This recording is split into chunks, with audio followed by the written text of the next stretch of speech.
Do you struggle with discouragement? Most of us do from time to time. I want to give you three things that can help today. You know, there's an old story about the devil, a parable.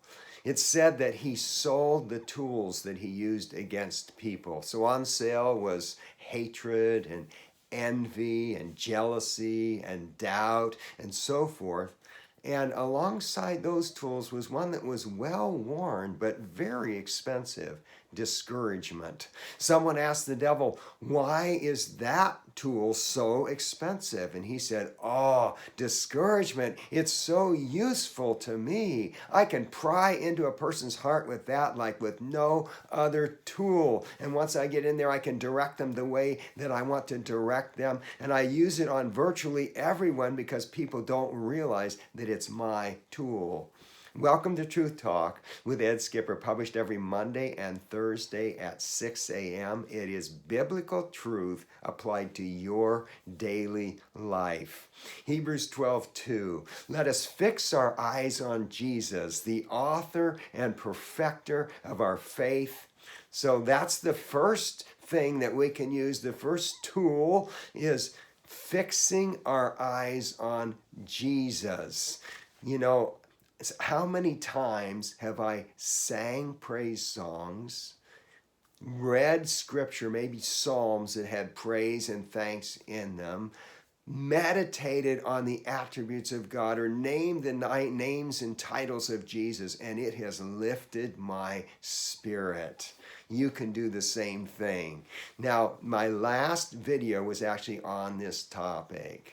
So we continue about Jesus. We're to fix our eyes on Jesus, the author and perfecter of our faith, who for the joy set before him endured the cross, scorning its shame, and sat down at the right hand of the throne of God. Jesus, for the joy set before him, endured the cross, scorning its shame. You, for the joy set before you as a believer, for the promise that sin will no longer have an effect throughout all eternity, that there's coming a day will be no pain or sorrow. Let that joy that's set before you help combat discouragement.